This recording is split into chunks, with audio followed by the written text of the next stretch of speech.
if you spent like at least 15 years in Nigeria, the culture there is ingrained in you. So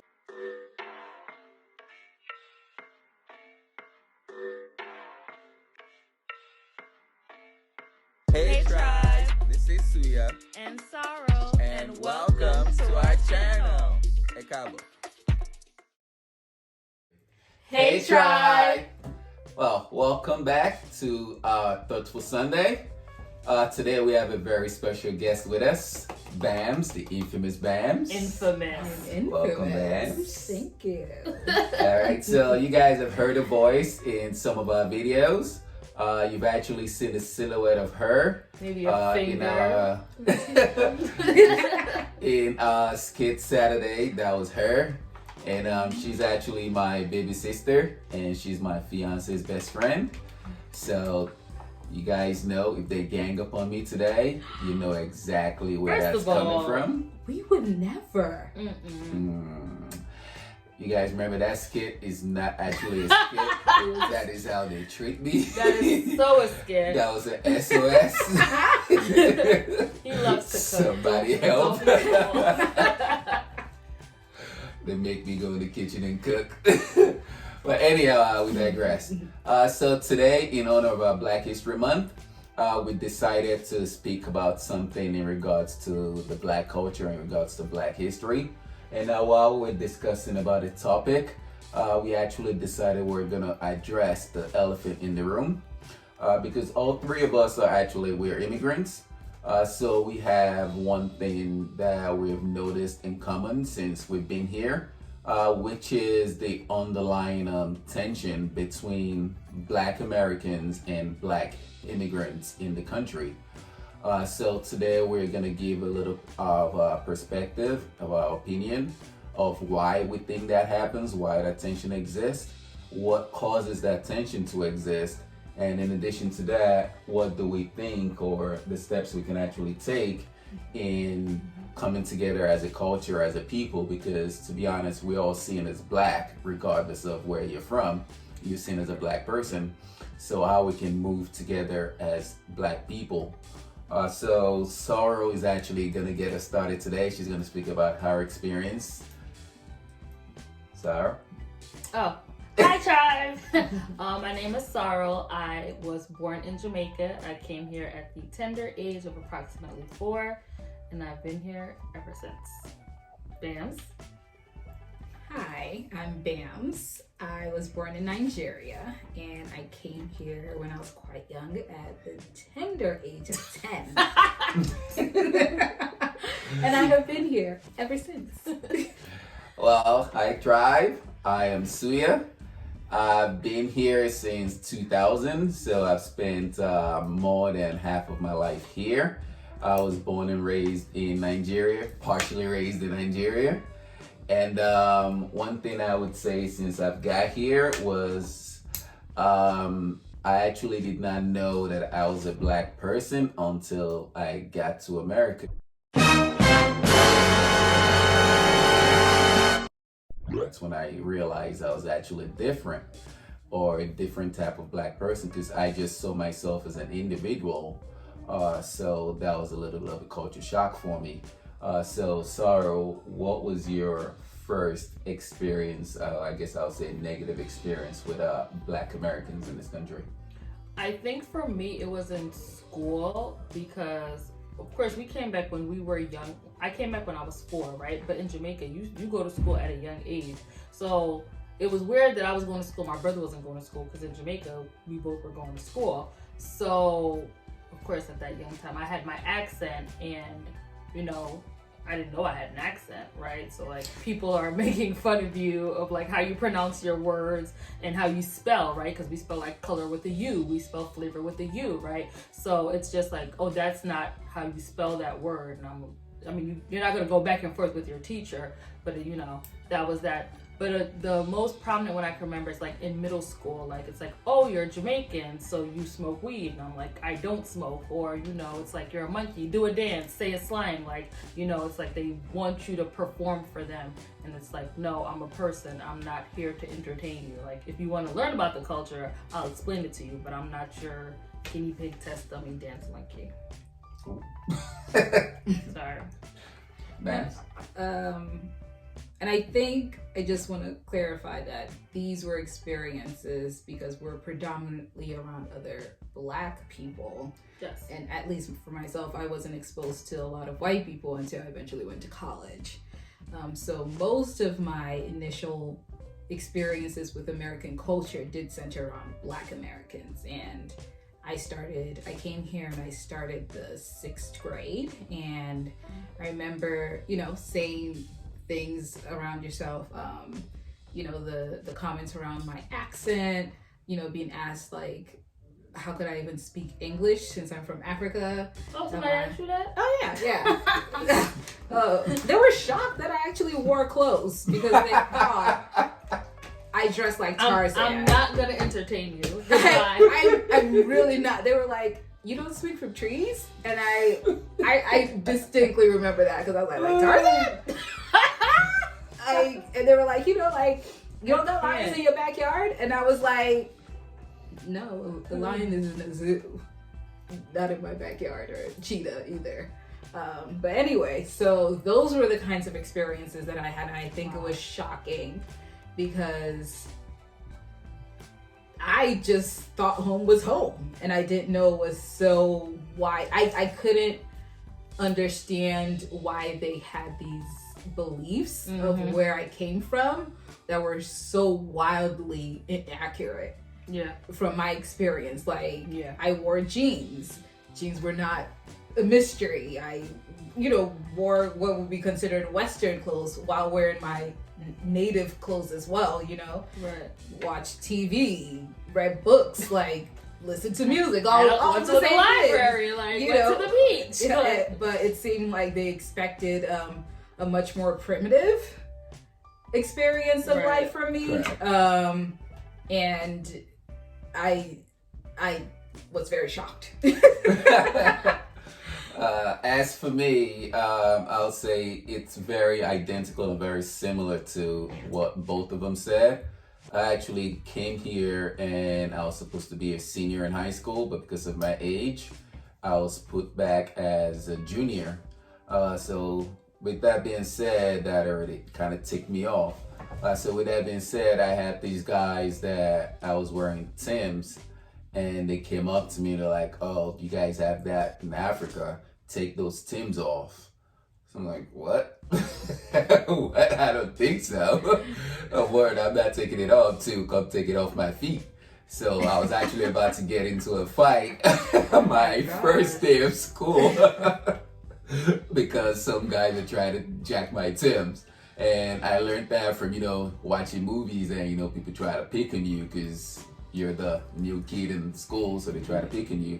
So that was one experience I had. And another experience I remember vividly was people asking me if I had, like my sister was saying, if I had lions in my backyard, if I've ever seen a lion. And, truth be told, I've actually never seen a lion. I saw a lion about 2 years ago when I went to Six Flags Wild Safari. That was the very first time I ever saw a lion. So I was very surprised when they said that. And I'm telling them no, and they looked shocked. Like, really? Exactly. But you from Africa? Oh. I'm like, yeah, I'm from the city. Like, I'm not living in the jungle.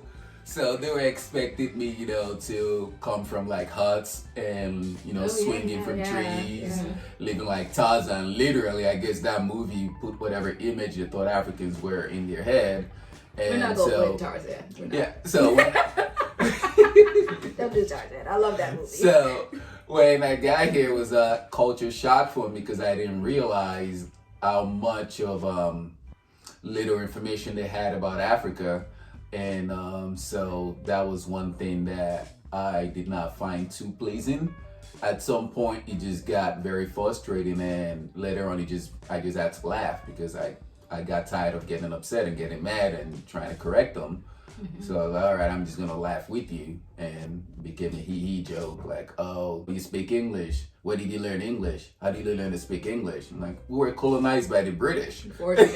Unfortunately, so we were forced to learn English just like you guys were here. Yeah. So it's one thing that I would say wasn't a pleasant experience, that every now and then it still kind of pops up, but it's mostly as a joke. Yeah, I think I still remember being called a spear chucker. That was a fun one. Spear chucker. Yeah, I'd never even seen a spear in my life. Exactly. Wait, we just saw one at the museum. Until then. Literally. I still haven't seen 4 one. days ago, I saw a spear. And I've never chucked one. I've been here over 20 years. Exactly, so, yeah, that's fun. All right.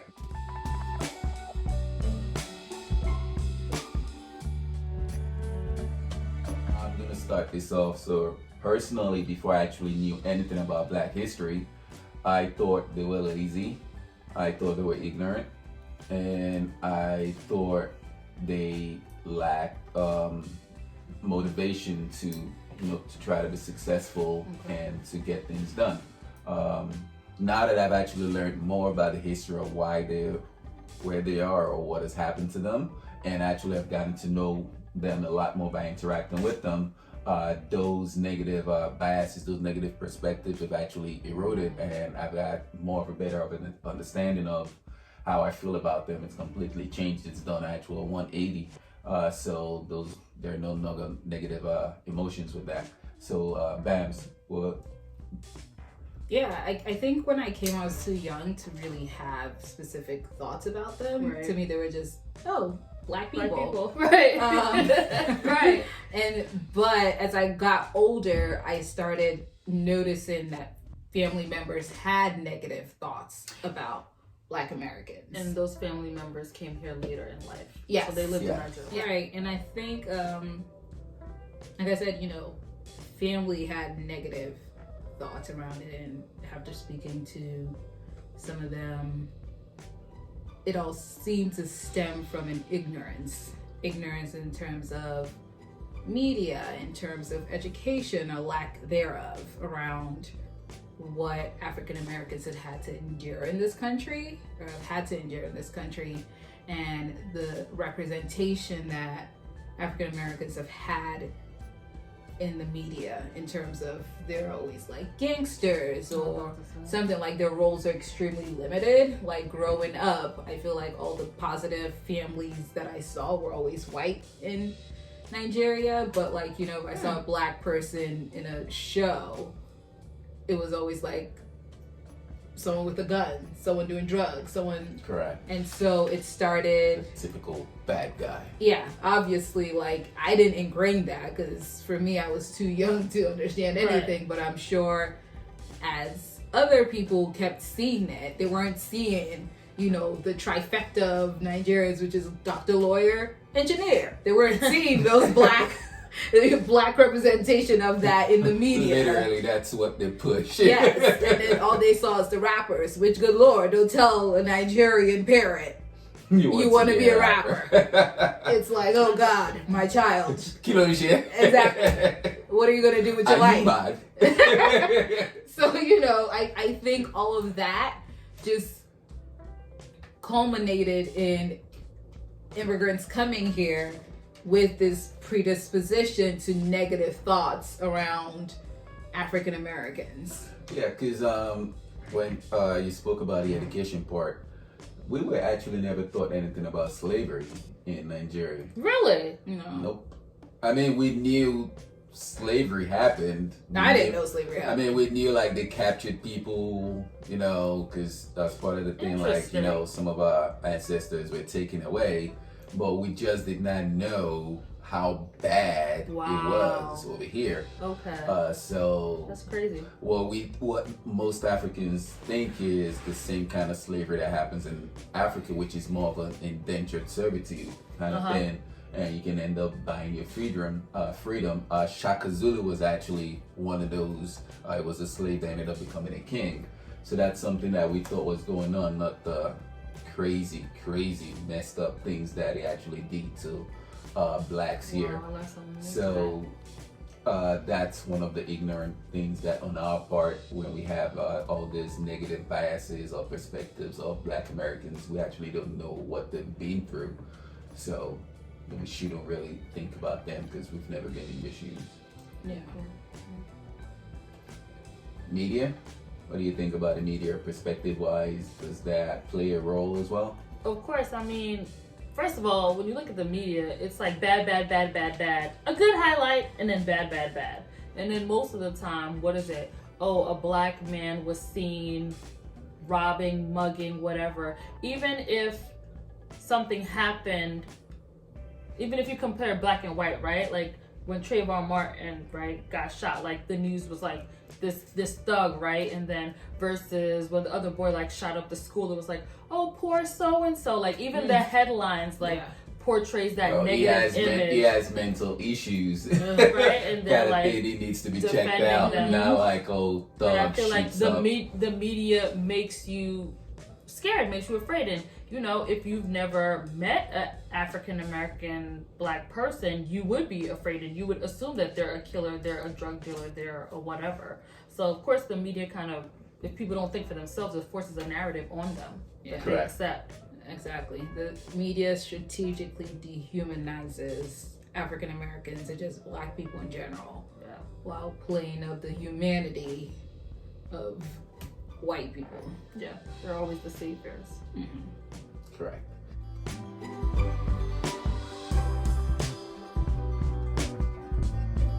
Okay, so we're going to finish this video up on more of a positive note. I think the first thing is humility, and this onus would be on the immigrants. Mm-hmm.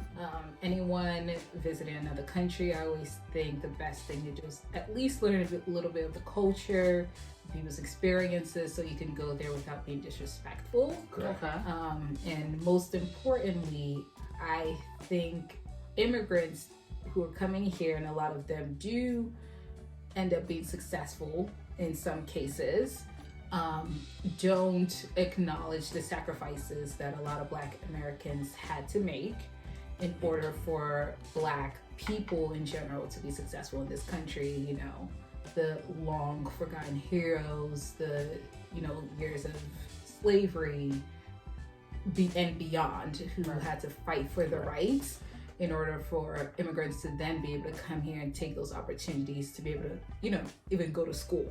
Something as simple as that. Right. So that is why I'm saying humility has to be the first thing, just to be able to say thank you for what you did for us to be able to come here and have a comfortable home, relatively comfortable home, you know, because white supremacy is still a hell of a drug and it's still around, but, you know, Black Americans have done a lot. Yeah. So, Sarah, what do you think, what steps do you think we can use to move forward as a people? I think we should just, I think you kind of touched base on it, but just learning more about each other's culture. Like Bam said, to learn about the unknown heroes, the unsung heroes that have paved the way for, like she said, an immigrant as myself to be able to come here and to be able to go to school, because that's a luxury now. And we just take those silly things for granted.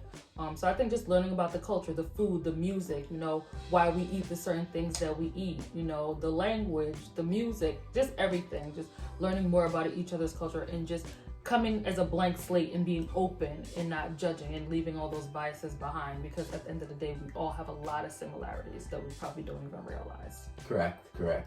And the last thing I would say is, yes, you can come here humble, and yes, you can learn about the culture, but if you don't talk to each other, I don't think that you're gonna be able to achieve anything.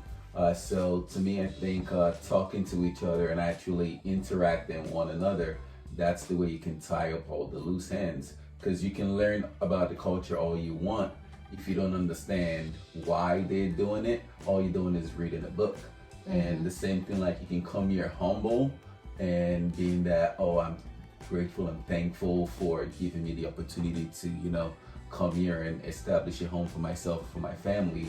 However, if you don't speak to a Black American who isn't as successful as you are, or who isn't in your shoes, and you don't understand their struggle, you won't actually be able to appreciate the position you're put in or the position that you're actually given. So Hi, tribe. Thank you so much for inviting me on this journey to Suya and Sorrel. I was glad to be a part of this conversation. This is a very sensitive topic, Yes. but we would love to continue and engage with you. Comment down below. Would love to hear your thoughts on everything that was discussed today. And with that, I just want to say love and peace.